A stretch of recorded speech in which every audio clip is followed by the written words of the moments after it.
Really want to know what's happening with Middle Eastern policy, then you must read Oded Younan's A Strategy for Israel in the 1980s. Now, in that document, which is pretty much being played out to a T right now and has been for many years, there were serious objectives for Israel. And Israel's main objectives were to expand and grow in line with the Greater Israel Project. And in order for it to do that, there would need to be an excuse to justify the expansion of Israel. And in order to do that, we would have to sow the seeds of sectarian hatred and violence in the region. Now, ISIS, funny enough, could stand for the Israeli Secret Intelligence Service. Many people are seeing the very big benefits to the state of Israel, the so-called Jewish state of Israel, by the breakup and the balkanization of the surrounding states. So it is beyond naive to suggest that the U.S. doesn't have its fingerprints all over ISIS. In fact, tell me this, why has ISIS never once, or al-Nusra Front or al-Qaeda, not once have they attacked Israel? In fact, ISIS militants are getting medical attention in the Golan Heights and in Israel itself. What does that tell you?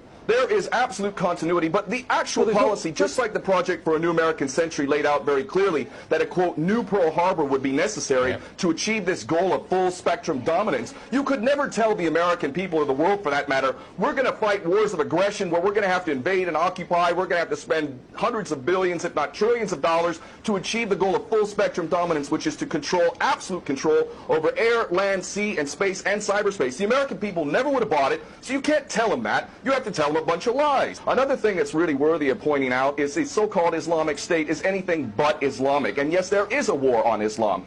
Islam is very understood by many Muslims around the world to be absolutely 100% forbidden for you to forcibly convert somebody to Islam or kill them. This is totally untrue. Back in the medieval times, when there was Muslim empires, it was an absolute understanding and policy amongst the Muslims who were in charge at that time that those who practiced whatever religion were allowed to continue practicing that religion, and they were not even forced to pay taxes into the Muslim empire itself. However, if people wanted to practice that religion, they would not be able to derive the benefits of the tax system and so on and so forth. The bottom line is no Muslim in their right mind would justify going in and literally executing men, women, and children simply because they don't convert to your religion. These people are not Islamic. They are creations of the monster, which is the empire of the United States and all its cohorts in Israel and England in particular. And this monster is purposely created to justify the continuing insanity of the never-ending war policy, which is really the core of America. And that is exactly why I renounce my U.S. citizenship. This madness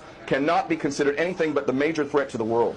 Secondly, cut off all funding to Israel. Israel is a pariah state, a criminal state. It is committing active policies of genocide by the legal definition of the word according to Black's Law Dictionary. That country needs to be cut off right now. All of their attention needs to turn inward. Stop your little empire endeavors and full-spectrum dominance and all of this sort of madness. Start taking care of your infrastructure back home. Start taking care of the American citizens who have worked their whole lives and now find themselves wondering how they're going to keep a roof over their head.